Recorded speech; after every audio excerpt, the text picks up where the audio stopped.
was his backside. If our favorite player scores, hi, bo, jubilation. But if they miss,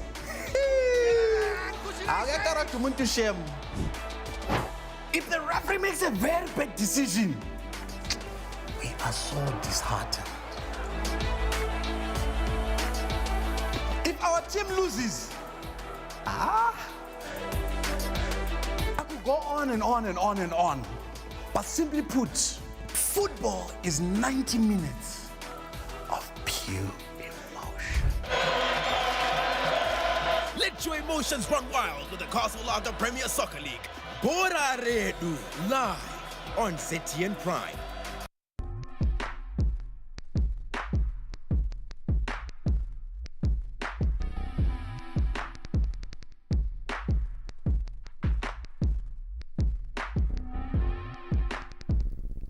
Good evening and welcome. This is The Chase, Zimbabwe's premier current affairs program. I'm Andy Hodges and this is ZTN Prime.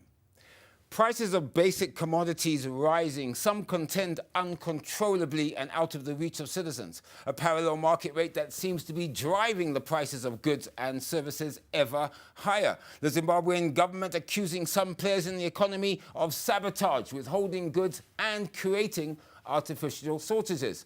Are both US dollar and Zimbabwe dollar prices being artificially raised for no good reason? Why are suppliers of goods and services insisting on payment in foreign currency, usually the United States dollar? What role does business and retailers play in the current so-called pricing and parallel exchange rate madness? How are consumers being protected? Should Zimbabwe fully dollarize? A call being made by some prominent economists. Our discussion, Forex, price madness. Major players come face to face. Join me and my guest tonight live on The Chase.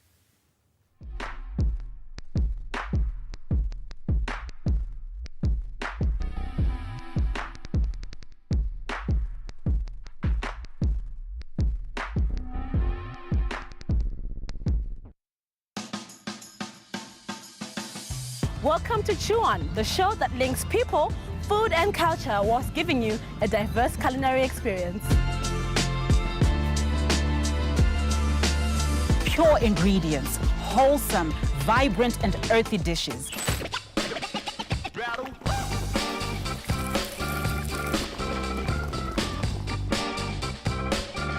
When you get all the elements together, it all sings. That's what Zimbabwean food is all about. Ladies and gentlemen, welcome to Chew On.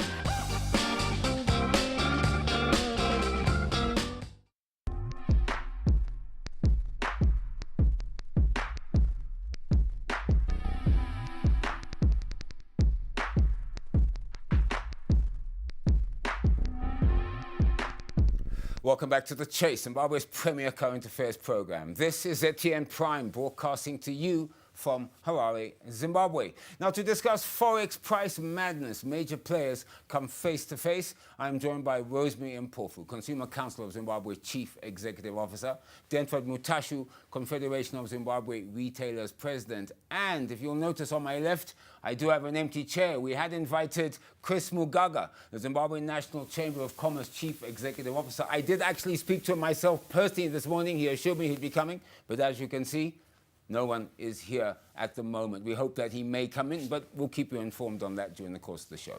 Rosemary, Denford, welcome to The Chase. Thank you. Thank you for the invitation. Now, to our viewers watching ZTN Prime, we would like to hear from you. Please join this discussion via our social media platforms, our Facebook page, Zim Papers TV Network, or our Twitter handle at ZTN Prime. Remember that all views expressed on The Chase are those of our guests and do not reflect those of Zim Papers 1980 Private Limited or indeed of ZTN Prime. Denford, you know I like to ease you in slowly before we get to the crux of it, but we've seen the recent, we've had semblance of price control, of price stability. We've had an exchange rate that hasn't really moved. It didn't really move from December 2022 until just recently. Prices were relatively stable. In fact, it seemed as if there was normalcy in the Zimbabwean economy, the transactional Zimbabwean economy. So what went wrong? What happened in your view? I think, Auntie, what happened was that dollarization took a faster pace than we may have anticipated, where value chains, of course, started demanding payment exclusively in US dollars. And yet, if you walk into a formally registered retail store, there is the law that requires you then to sell on to the consumers in both currencies, the US dollar and the local currency, the Zim dollar. But the legislated exchange rate or the environment under which you've got to price following the law has actually made life very difficult for most of the Okay, you say this, but nothing changed from when we were stable. Okay, when we were trading at 1,200 and the rate was down at 700, 900, the parallel rate was stable, the price, nothing. What changed from then to suddenly 3,000 Zim dollars to 1 US, to prices going up 110% overnight, bread prices, basic commodities out of the reach of consumers? I mean, that happened. Why? Yeah, when the economy self-dollarizes, the demand for the United States dollars increases. And by so doing, each and everyone, if a contractor has been paid by government, if you receive your salary in Zimbabwe dollar, for you then to be able to preserve value and keep it in your bank account or in your home, just like most people are doing, you've got to get a currency that is stable. And in this particular case, unfortunately, it has been the US dollar that most people, economic agencies, just like right now, and if you go to vendors in formal trade, and even the formal trade that has joined the bandwagon, the difference now is that the formal trade now has seen that it has been losing due to the competition that has been provided by the informal trade. And they've also decided then to say, if a supplier or a manufacturer is mandatorily offloaded their goods to me and I have to pay in US dollars, then I have got also to sell them on to the consumer in US dollars. I appreciate where you're going, and we are going to get there during the show. But it seems to me that your answer is implying that the reason why prices are going up and are crashing and the US dollar price is going down is basically our fault, citizens, because we're the ones using Zim dollars to go buy US. How can it be us? It cannot be just, it cannot be the citizens, but it's the nature of the economy that we are sitting on. Okay. Remember, since 2020 or 2019, I personally have been advocating for the reduction of the growth of the shadow economy because of its unintended consequences to the formal and viability and sustainability of the formal economy. I am going to talk to you about that later. I just really wanted to get your idea of how we went from this stable situation, stable prices, stable basic commodities, to what I can call now pricing and exchange rate, parallel exchange rate madness. Rosemary, you've heard the retailers there, and I said I hoped I misheard him and he didn't blame us consumers, but anyway, he said he didn't. But you do, as Consumer Council of Zimbabwe, handle a diversity of complaints between consumers and suppliers of goods and services. And of course, by doing so, you act as an arbitrator and or mediator between disputing parties. So looking at the current pricing madness, what complaints has the CCZ received from consumers? Andy, this is real madness in our economy. And I must say that the level of complaints that we receive from the public is increasing, particularly when we look at the pricing of goods and services. First of all, because the consumer has a right to information and full disclosure of information on the shelves as goods are displayed, you find that the first complaint that we started receiving was mainly to do with non-display of prices, to say there is no price. Secondly, the price that is displayed, if at all it is displayed, is not telling what the consumer is now being asked to pay at the till point. So those complaints increased a lot. And we have had to intervene, mainly through our mediation, conciliation. I must say we've not reached arbitration when it comes to those kinds of issues, because as soon as we intervene, the retailers are willing to comply. But I must say that it is not fair for consumers to face such a scenario where either the price that is being displayed at the shelf is not the same with what they are being asked to pay at the till. And this raises a lot of concerns, particularly because now we have the Consumer Protection Act. If you look at Section 26 of the Consumer Protection Act, it actually stipulates that non-display of prices is a big offense. And to charge a price that is different from what has been displayed on the shelf is also another big offense. So it's basically madness, I think you called it, right? Yes, it's madness. And you know what? We may end up going to every shop. Well, I'll tell you what, I'm going to get to that because I do want to know what you're going to be doing about this situation later. But luckily enough, we are lucky to have Chris Mugaga, Chief Executive Officer of the Zimbabwe National Chamber of Commerce, on the line. Chris, I thought you hadn't been able to make it, but welcome to the chase. Greetings, Andy. Greetings. How are you? Okay, it seems like we have lost him again. Oh, well, I will keep trying because I really do want to hear. Chris, are you there? I'm around. I'm here. Okay, well, we will try and get him back on the line. As I said, we had invited him. He said he would appear in person, and we're still trying to get him on the line so we can hear his views. Anyway, while we're trying to get him on the line, Denford, okay, there are accusations. Is it true that business, including yourself, your retailer, let me put you as business, okay, because retail is a business. Is it true that you're using the parallel market exchange rate and even forward pricing to fix prices of goods and services? Or are you even raising the US dollar prices of goods? So if you do use the official rate, it reflects the amount in the parallel market rate, okay? And are your members, as government contends, pricing goods and services in both US dollars and Zim dollars at exorbitant rates? Yeah, Andy, what we've seen is that the instability on the Hang on a second. Sorry, Denford, yeah. I have to actually take a breather right now while we try and sort out Chris Mugaga. Please, you're watching the Chase, Zimbabwe's premier current affairs program. Denford, keep that question in mind. Don't go away. The Chase, we'll be right back.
Welcome to Chew On, the show that links people, food and culture whilst giving you a diverse culinary experience. Pure ingredients, wholesome, vibrant and earthy dishes.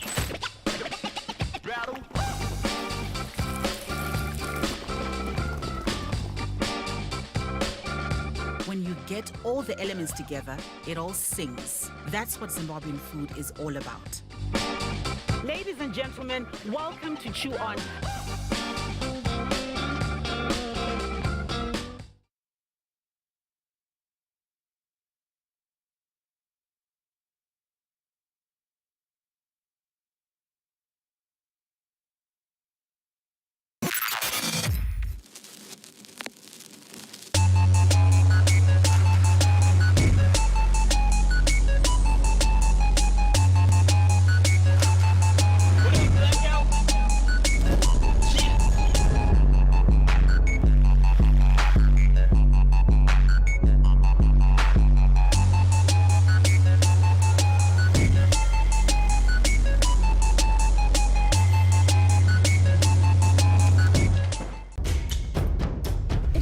still puzzle how crystal meth has made its way into communities and continues to ravage the youth. This is where it all begins.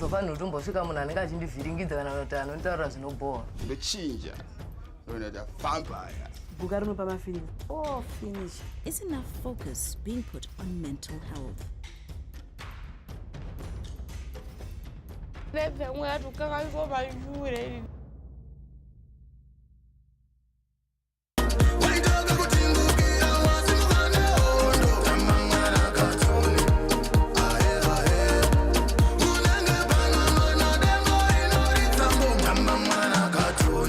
Right, guys, this is your guy Jar Praiser. Catch ZTN Prime on DSTV channel 294. Icho, Ogwizi, out.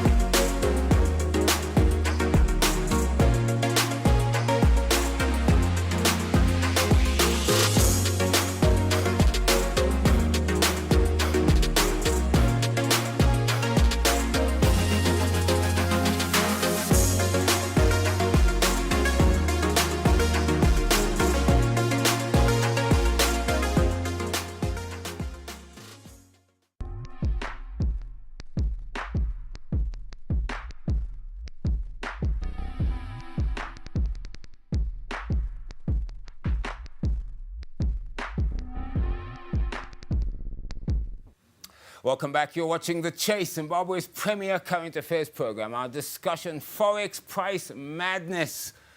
Major players face each other. Now, sorry about that break. We were trying to get hold of Chris Mugaga. We're trying to get him on the phone. We are still trying to get him, and we'll keep doing so because it's important for us to hear businesses' viewpoint. And of course, he's the Chief Executive Officer of the Zimbabwe National Chamber of Commerce. Denford, let me just repeat the question, if you don't mind, before we had to take that unscheduled break. But really, the question is it true that business is using the parallel market exchange rate to price goods and services, even forward price those goods and services? Or even sometimes, as alleged, you're raising the US dollar price so that the Zim dollar price still comes out at the parallel rate. But that also means that the government may be correct. They're saying that members or business is pricing goods and services in both US dollars and Zimbabwe dollars at exorbitant amounts. Your comment?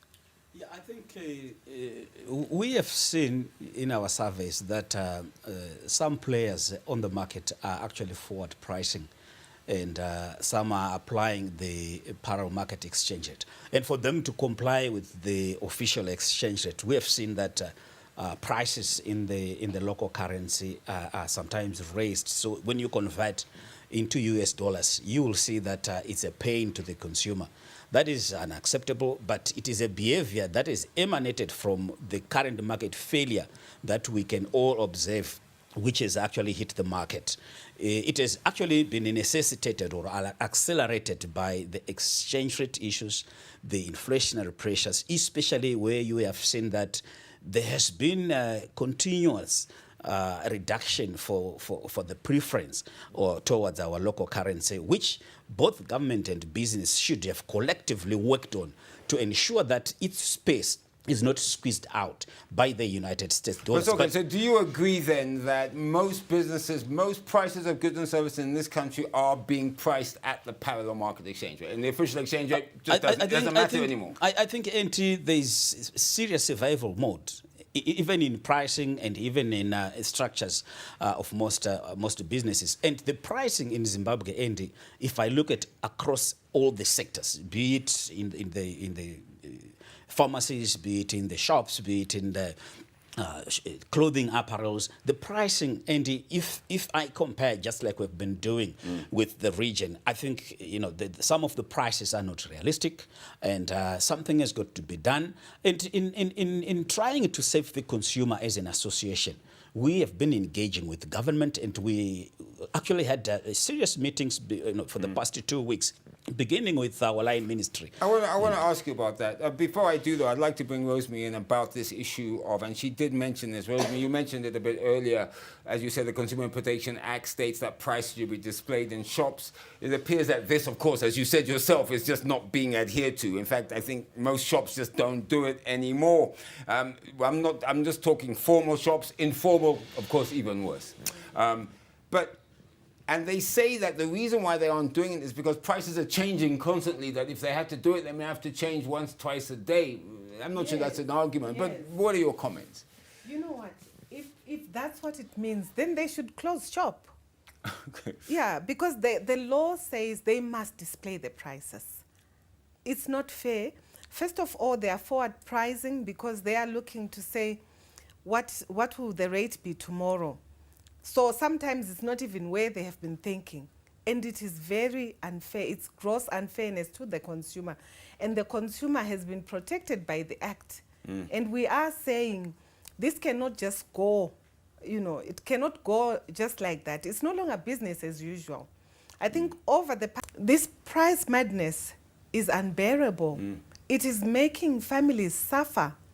People can no longer afford, decent meals, healthy foods, which we are always clamoring for, all because of these price increases. There's an interesting argument. The argument goes that 70% of all transactions in the economy are in US dollars. I kind of have a different take to that. My take is that I have Zim dollars, I go and I buy US, I use the US to go buy in a shop, which becomes a US dollar transaction. But actually, it's only because, and here's my question to you, it's only because, Denford, many of your members are insisting that we have to pay for goods and services in US dollars. In fact, a lot of them are refusing Zim dollar payments for certain products without fail. I mean, that surely cannot be correct for a country where we have a dual currency, where the Zimbabwe dollars are fiat currency, for your members, it's reported, refusing to accept Zimbabwe dollars for payment. I mean, that is just unacceptable, is it not? Well, I mean, what is your position?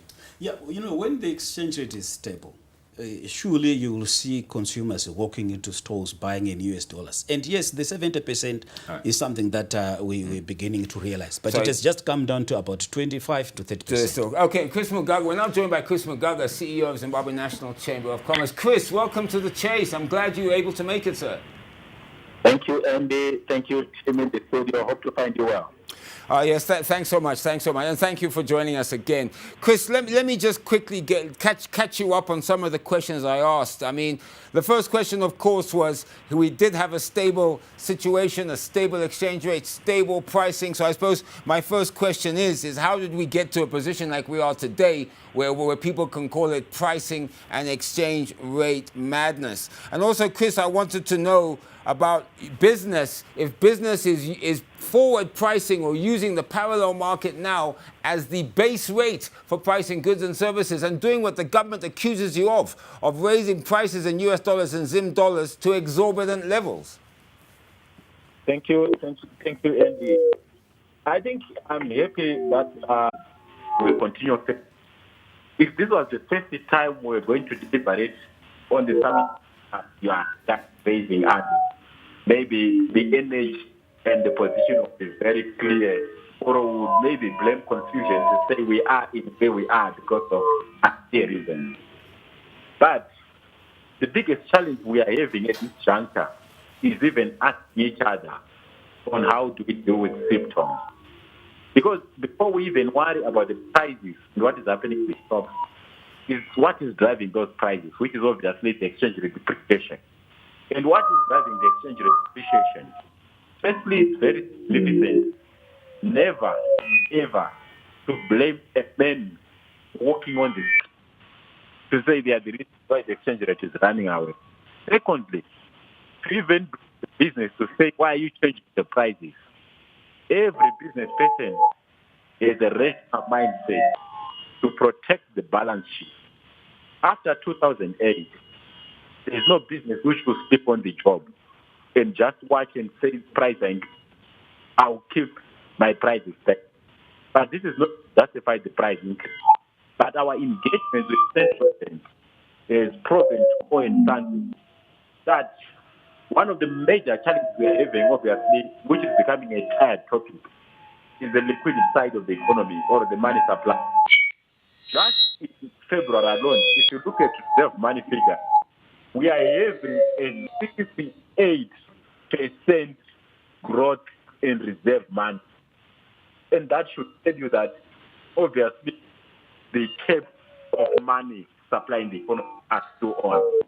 If you look at the figures, let me jump in. Chris, I hear you. Chris, I hear you, and I understand this argument about money supply and so forth. But let's talk here as if we're talking to citizens whose really biggest issue now is can they afford to buy goods and services. A citizen walks into a shop where your members, your business is supplying goods and services to them. Number one, they don't understand how suddenly the prices have shot up over the last 3 or 4 weeks. They don't understand why. They don't understand why they're being forced to only buy some products from your own businesses in retail shops. They can only buy those in US dollars and no other currency. They cannot understand why businesses pricing at a parallel market rate or forward parallel market rate. These are the facts on the ground. We can talk about money supply all you like, sir. But the fact is, to an ordinary citizen of Zimbabwe, they don't give a fig about money supply. What did you say to that? Yeah, but and the more important is not to worry about the symptoms. That's why I get it before I even delved into money supply. Because money supply is a monetary phenomenon. As long as you don't switch it off, we'll continue with it. So, as even to answer your question without referring back to money supply, we'll be marking the highest level on it. That's the biggest issue. And when an exchange is moving, an exchange does not move because someone in their bedroom have woken up and say, I want the head to be at 3,500 tomorrow. It will not. It can't. That's not how markets operate. So we never need to be emotional. We need to put our emotional dimension of life and look at the $1 million question is busy. It's also worried. We don't want you to come to us and maybe talk to businesses, not also consumers. Everyone is a consumer. It's the level of consumerism, maybe which market. So when we are buying our own materials, we are facing the exchange rate volatility. If you are to deal with this issue, the worst mistake is to look at a certain stakeholder, for example, business, and say, yes, business side. When you actually don't appreciate that, business itself are also consumers. It's just the of being a consumer, which is different from a consumer can I say.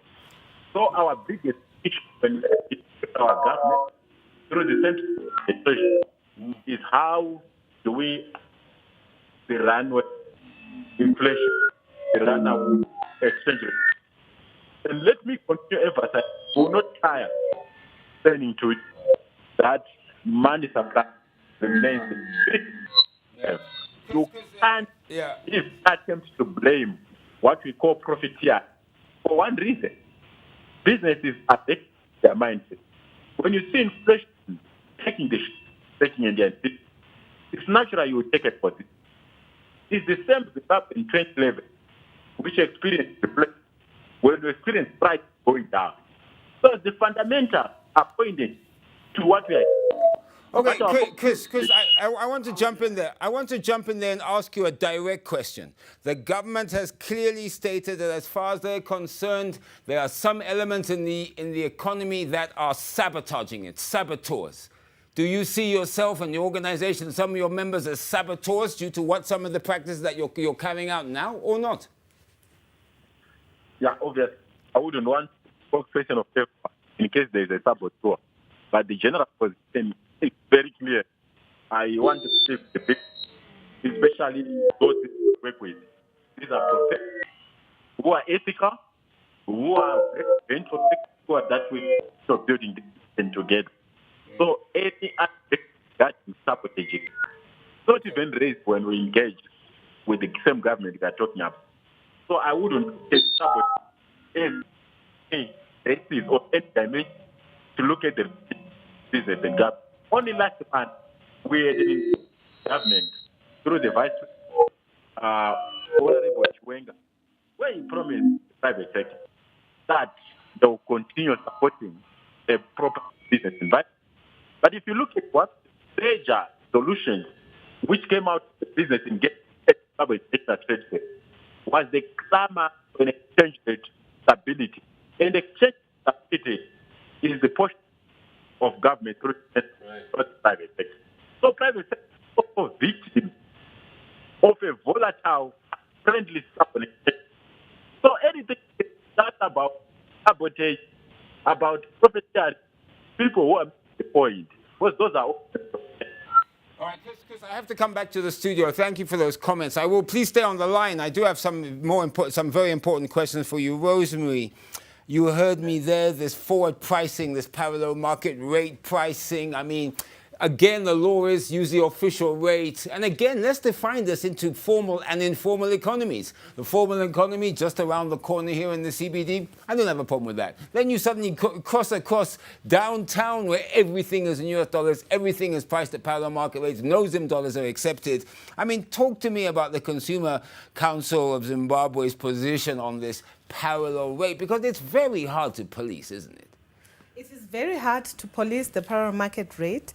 But I believe that if all key stakeholders would put their heads together, they would, get round this situation and really get down to it. But this parallel market rate, which is spiraling the prices, is really causing havoc. And I would like people to understand that when we talk about forward pricing, we are saying it's really just thinking maybe tomorrow the rate will be 4,000, 5,000. Yeah. And it might not even be there. But what have you done to the consumer? You've already unfairly priced your goods and commodities, all because of speculation. We are back again to speculative behavior, which we thought we got rid of. Which we thought we had gotten rid of. And it is not fair at all to the consumer whose income is hard earned, which is in RTGS, in the Zimbabwe dollar. It's not US dollar, it's not the rand. People are earning the Zimbabwe dollar, most people, and they are expected to buy in the US dollar. What will happen? They will look for the US dollar at the parallel market. And what does that do to the parallel market? It creates demand of the US dollar because I'm not allowed to buy in the Zimbabwe dollar. So we are saying the Zimbabwe dollar is our sovereign currency.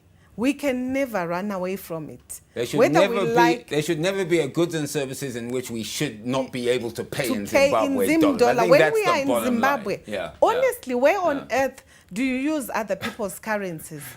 We cannot be forced to buy in US dollars or in the rand when we have our own currency. We should be allowed to use all the currencies. Particularly our own. What we have noticed, Andy, some businesses will not refuse ultimately to say, no, I'm not taking Zimbabwe dollar.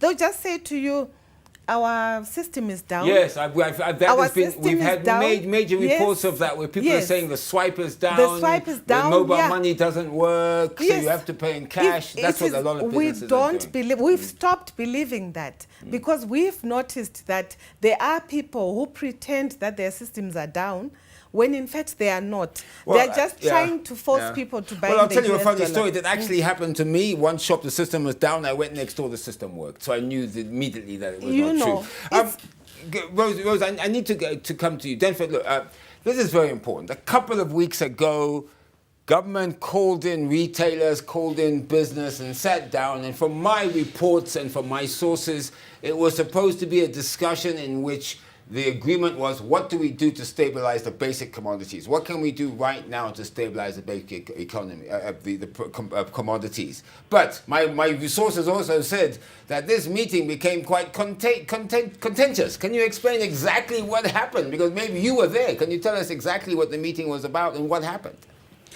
Well, and in the spirit of engagement, we both can agree that there is a market failure. So when there is a market failure, there's got to be some interventions from both ends. It's a collaborative role that each has to play, government and business. So we discussed the issues.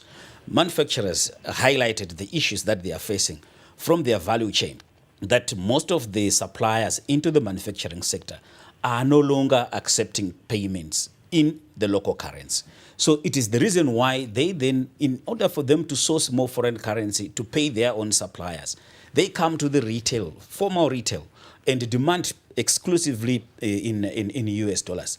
They don't have a problem with the informal market, by the way. They are simply supplying the product into the informal and they're market. Getting paid in US. And they're getting paid in US dollars. And the informal market can easily sell to you and exclusively in US dollars. So there is a market failure there. So in the meeting, most of these issues, just like the exchange rate instability, inflationary pressures, money supply, etc., they were discussed. But of course, we needed a way forward. We agreed that we were going to zero in on key basic commodities, the 14 key basic commodities, and try to stabilize the prices by ensuring that both government and business attend to the challenges that the value chains of those key manufacturers, producers are facing in order to come up with an immediate win-win solution to the challenges. And we were all asked as sector players to go out after the meeting at Treasury, which followed the meeting that we held at the Ministry of Industry and Commerce, to all go out, come up with possible solutions to the challenges around the 14 key basic commodities. Because remember, Andy, if a customer walks into the store, they're primarily focused on the key basic commodity. They want their bread priced right. They also want it available. They want the milli-meal. And we were beginning to see some shortages within the formal arising out of the incapacity by the formal stores to pay for the goods and services to their suppliers. So artificial shortages? Yes, in US dollars. Do you accept they were artificial shortages? Of course, because sometimes the supplier would have product, but the retailer does not have because he doesn't have sufficient liquidity to pay for the goods and services in US dollars. So what happened now then? Did you come up with proposals for government? Yes, there were quite a number of issues that we proposed. For example, the identification of those products and agreeing between the manufacturing sector and the retail and wholesale sector on the payment structure. For example, to say you could pay for that product 50% in US dollars, 50% in the local currency. Of course, that is a realization that there is fast-paced dollarization that has taken place across sectors, not only this particular sector. So we agreed that we were going to go out. Unfortunately, Andy, when we reported back, government then felt that there were some other players within business that did not appreciate that we were supposed to isolate these 14 basic commodities, get to iron the issues around, just like what has happened in the fuel industry. And you have seen there are no fuel queues, fuel is available. So it was the same model that we simply wanted to apply to the 14 basic commodities so that they could be available and affordable to the consumers in both currencies. But unfortunately, some felt they did not wish to focus on the 14 basic commodities. They wanted the issue to be addressed globally at that level. Chris, you've heard Denford here. Denford was talking about a meeting that was held with government recently, about 2 weeks ago, where some of these issues were supposed to be thrashed out, principally to look at the 14 basic commodities and understand how they could be stabilized. Denford says that in that meeting, it appeared some in business who you represent were actually not against that, but they didn't want to deal with that. You wanted to deal with the holistic problems, the monetary policy. You wanted to deal with the opening up of exchange rates. Well, what do you say to that? Were you at that meeting? Is this true, what Denford is saying? Thank you, Andy. I think my brother, the president, is saying, we are not disputing, we are not having a problem. There's no in dealing with the 14 product line. I think Dr. Mtashu also confirmed to you that we have conversations with an outside media on why we believe, obviously, we should look beyond the 14 products. Because when you look at the value chain, before you open your eyes, you realize within the 14 products, there are other 60 product lines within the tariff code we have to have. So there's nothing wrong with the 14 products, but once we fix our eyes on them, obviously, we will lose the big approach, because the big approach is a function of the number of inputs for raw material. But Andy, I don't want a situation or even to the death of election without getting to a picture our biggest major or Achilles heel to why we are where we are. It is the exchange rate.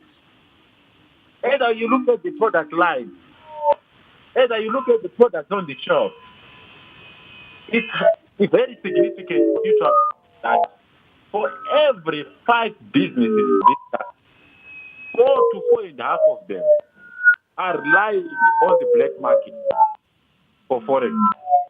And the import propensity of businesses in Zimbabwe is more than 75%. In other words, 75% of businesses in Zimbabwe, they are still relying on imported goods or raw materials for their operations. So the exposure to exchange rate dynamics are very, very high, or it's quite very pronounced. Okay, Chris, So let me I don't ask want you, us okay, to even look at the symptoms. Chris, I'm following your emphasizing argument, the if you don't symptoms. mind, let me just follow your argument and try and understand this properly, okay? First of all, business is allowed to enter the auction system every Tuesday to bid for currency at the official rate for their inputs to make their products. That's number one. Number two, you've just admitted that 70% or more of the economy, official statistics, is in US dollars, which means that the businesses you're talking about are receiving payment in their outlets or through wherever they're selling their products in US dollars. So you've got auction rate at the official price of $1,400, the current rate. You've got US dollars coming into your businesses in foreign currency. You tell me, in all of that mix, why is the exchange rate suddenly so important that everything happens to revolve around the parallel market rate when that actually apparently is not the case? Yeah, I think your background you are giving is actually very grossly misleading. Because if you look at the numbers even coming from the central bank, last auction, maybe about 205 or 220 businesses are the ones who managed to bid successfully for auction. And outside bidding for auction, only about 20% of their forex requirements were met by that auction. So for us even to argue using auction as a basis for forex availability, we're actually hitting a very wrong target. I wouldn't want even to attempt to go to that. Okay, all right. Regardless of maybe looking at almost 65 to 75% of the economy being informalized, that should tell you that you can't rely on an auction as a platform to send the market signal or the price discovery signal. I'm sure that one you got it very loud and clear. Okay. My issue is not even about the auction. My issue is about the exchange rate determination, whether it's interbank, it's auction, or whichever way. Once the exchange rate pricing is correct, we will not have the deliberation or the discussion we are having. And the exchange rate is here. It's not on the Zim dollar being at 3,000 or 4,000. It's on the stability of the currency, not on the figure we are dealing with. I don't know whether I answered John. Yeah, you have slightly. Chris, thank you for that. Let me come back to the studio. I want to bring Rosemary in. Rosemary, I must be honest. I've spoken to many citizens in the last few weeks once this pricing madness started, and the general overwhelming impression I got from them was helplessness. I think that's probably the best word to describe it. They literally didn't know what to do. I mean, you heard Chris Mugaga, they say, don't make it emotional. I have a feeling that a lot of Zimbabweans, this is emotional because it affects where it matters, in their pockets. They can't afford to buy food. They can't afford to send people to school. They can't afford to get bus fare. They can't get to work. It's a big problem, so it's emotional. But the question is this, what can citizens complain about? I think that's one issue. Do citizens know if they walk into a shop, and sure, something is defective and they don't get it returned, they can complain? Can they complain about prices being too high? What actually can they complain about to the Consumer Council of Zimbabwe? They can complain about everything that they face on the market. If it is not fair, the prices that are going up, this is not fair, and people have been complaining, and we've raised it through the basket report that we produce on a monthly basis. We did indicate that there were suppliers who were charging exclusively in the US dollar. And for us as consumers, we believe that one of the major reasons why the exchange rate has been out of control now is because of the demand by suppliers for Forex payments. If they had not demanded Forex payments, that clamor for the US dollar would not be where it is now. But because the consumer is forced to buy in US, they are forced to go and buy the US, and they are raising the demand for the US, which then raises the rate. This is the whole reason why we are in everything where we are. But yes, to answer your question, we do receive a lot of complaints about substandard commodities, quality. Underweight products, And I the heard weight, of that one. sometimes even the weights and measurements are not being met by business people. People take products or they buy it from wholesalers. What do? They repackage and put smaller, measurements. That is gross unfairness to the consumer. And the business is always doing that, and we are always complaining, and we need solutions. The Consumer Protection Act is now in place. I don't believe that it will take very long until we get rid of You that. say it's in place, but okay, I complain, I come to you, the CCZ, I say, this is the problem I have. Yes. Okay, first of all, what do? How long does it take before you react to me? What can you actually do? Do you have teeth that can actually protect me, the consumer? Because it appears that the CCZ is there, but I haven't really seen evidence of any retailer being slapped very hard or any business being slapped very hard or shut down or something happening or the consumer getting recompense. And maybe I've missed it, but I haven't really seen that in generality as we are today. Retailers are being slapped. And Okay. they are. Maybe what needs to be done is the publication of those the retailers who would have been slapped. That would help, because at least it would show that something is happening. Yes, a right? lot is happening behind the scenes. I'll give you an example. Our officers have walked into shops, into supermarkets where they've seen that things are not going well, prices are not displayed, or there's general uncleanliness, and shops have been shut down. Okay. Yes, by So the Consumer Council of You Zimbabwe. work with the police, do you? You go with the police, or do you have Sometimes- your own enforcement arm? Yes, sometimes we do work with the police. Okay. Yes. We also have the Consumer Protection Commission now. Right. And they are also required to be doing that. So there is a lot of teeth now. Now we do have the teeth because we now have the law. Do you have numbers? How many retailers? Let's take this pricing madness over the last few weeks. Do you have numbers for me? Do you have how many retailers? I don't need names, but how many have been slapped? How many have been shut down? How many have been fined? Do you have those numbers at your disposal now? Yes, we do have numbers of people whose shops have been raided by our officers to say, why haven't you displayed prices? And they have been, asked to display those prices. Can you give me the number? Well, the numbers are too many now. I'm sure. 1,000, 5,000, No, 100? we are not yet there. We are not Okay. yet in the thousands. We are in the hundreds. In the hundreds. Yes, because But you I've said had- earlier that it's about time that you started going to every shop and looking. Is this one of the plans for the CCZ? Honestly, can we do that to go to every shop? It's hard. We are calling on competition. We are very happy with the move that government has taken to say on the issue of price increases, we must call in competition. We must allow imports to come into the country. We know businesses are not happy about this because it will obviously bring a lot of competition and it will expose their overcharging. But here we're talking consumers. Yes. Yeah, at the moment, from your angle, isn't it? Yeah. But we are happy. You can't separate consumer protection from competition. Yeah, it's true. It is one Yeah, and the it's same. one and the same. So when businesses cannot bring down the prices, we ask for competition to come in That will bring so them that down. it becomes the solution. Denford, I think, again, I know sometimes citizens see things simplistically, but unfortunately that's the way we are. And the way that we see this is that prices are going up. Yep. We don't know the parallel market's causing it. We hear money supply growth. We hear all this stuff. We hear interest rates. People don't understand that stuff. They just know prices are going up. They can't afford it. What they see is your members maximizing profits and making super profits. That's what they see. They see your members, stock exchange listed companies posting super profits in US dollars. They see companies driving well. They see managers of companies driving in new cars while they get so paid in Zim dollars. Prices go up they can't afford, maximizing and just making more and more money off the consumer. Comment. I think right now, because of dollarization, margins have been shrinking. And some of the effects of dollarization is that you've got a certain level that you can mark up a product. And when you reach a ceiling, you begin to manage the margins just to, be able to compete with the rest of the market. And this is the situation that we are almost arriving at. Number one. Number two, on the cost to drivers that Rules attempted to mention, we also have got the issue of fuel. We also have got ZESA, if you remember. They began charging commercial customers exclusively in US dollars until probably there was some discussions, and I'm sure now they're charging around 65% in US dollars. But your members are making money, then, Fred, are they not? Sorry? They're making money? Well, I mean, they're not broke, are they? Or making losses, right? They're making money. There's serious liquidity. There's a serious liquidity crunch. Okay. This is why I'll give you an example of sugar.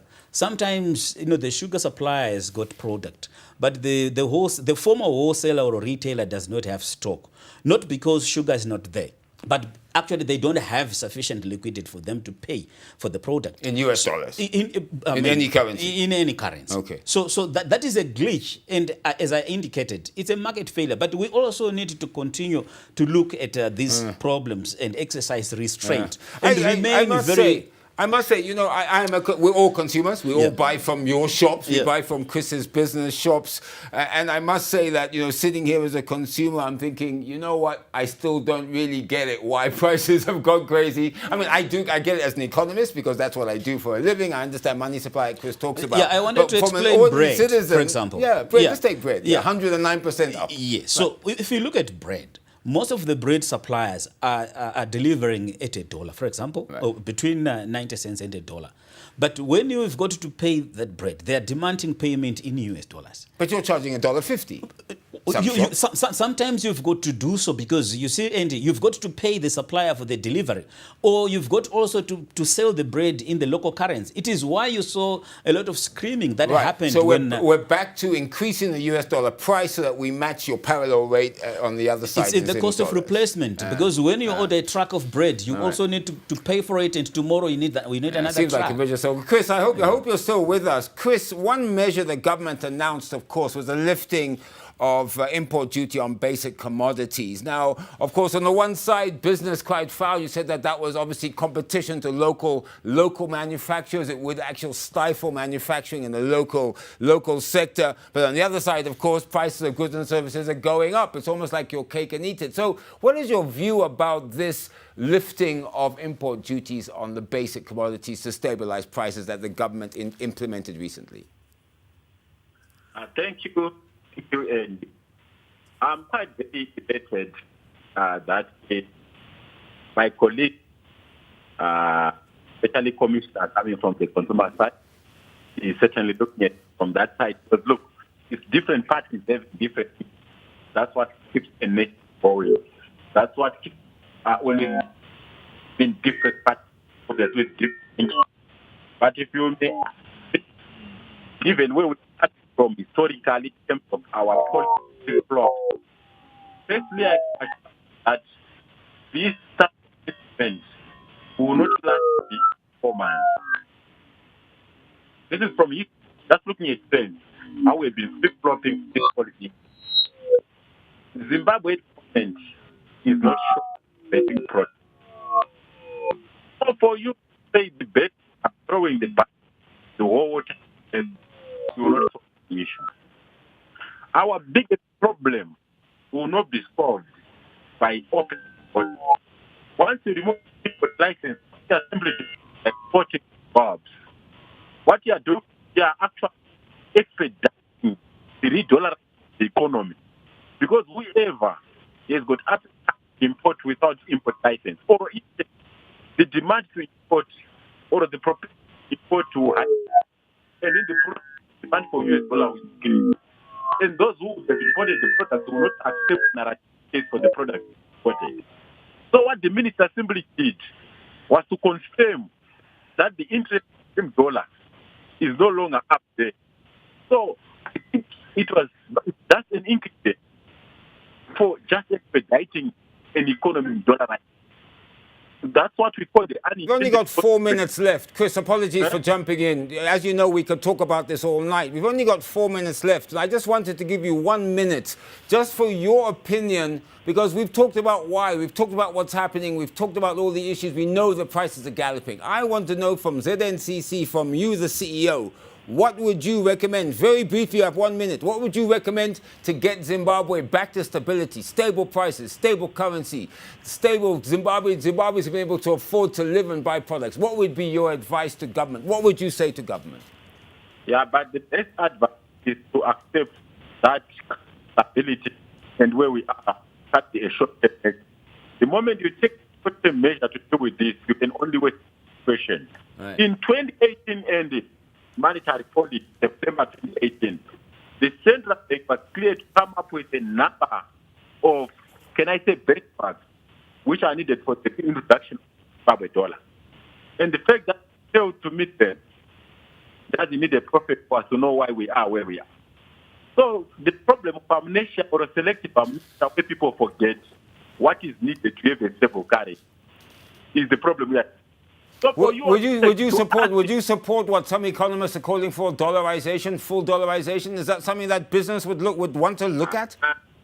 Let me then correct the say, whether economists or industry or a pastor, if they are to put for either dollar or not, it's not it's the market which fits. That's one of the biggest things that we have. Where someone with the biggest loud voice that comes and says it's dollarized, and people who dollarize because the market 2009 it's not honorable. It's the market. Chris, thank you. I unfortunately I have to come back to the studio. We've only got 2 minutes left, and I wanted to give my other guests a quick comment. Rosemary, you're supposed to be there helping government put in place laws to protect consumers. You've literally got 30 seconds. Have you done anything? Have you put forward proposals to government to try and regularize this, to try and protect consumers more? What have you done? 30 seconds. First of all, yes, we've done that, and this is why today we have what is called the Consumer Protection Act. It was all because Consumer Council of Zimbabwe lobbied with government to say we need protection for consumers.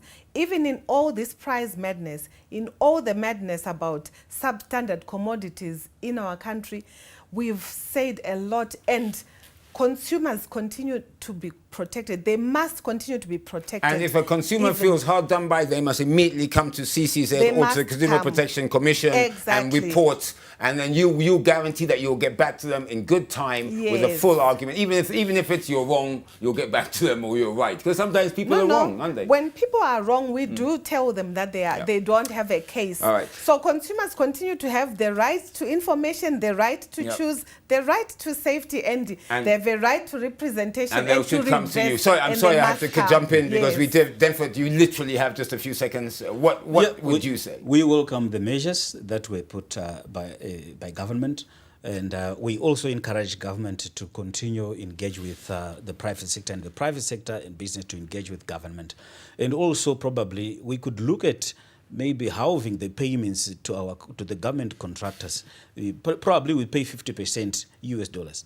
50%. So in a way, you're back to sort of controlling money supply to a certain degree. Yeah, we need to less control money. Yes, less local currency that is poured onto the market. Unfortunately, we've come to the end of the chase this evening. As you can see, this discussion, it's varied. It goes from here to there, but it's great that we had all the players here in the studio. You've been watching our discussion, Forex Price Madness, major players come face to face. I'd like to thank my guests, Rosemary Mpofu, Consumer Council of Zimbabwe Chief Executive Officer, Dento Mutashing, the Federation of Zimbabwe Retailers President, and joining us telephonically, Chris Mugaga, Zimbabwe National Chamber of Commerce Chief Executive Officer. Thank you so much for coming into the studio and to ZTM Prime. Thank you, Andy. I'm Andy Hodges. You heard the discussion. It's up and down. You make up your own mind the way forward. But we do know there has to be a way forward for us to survive as Zimbabweans. Good night, goodbye, and please, you all be safe.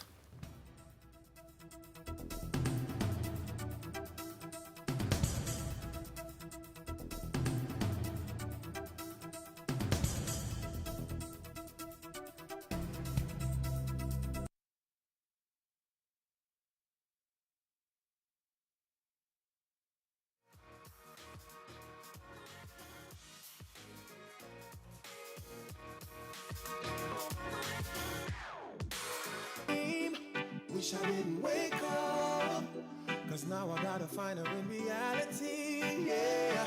She's the one with who I share everything. You know it's kinda messed up, cause now I gotta find her in reality, yeah.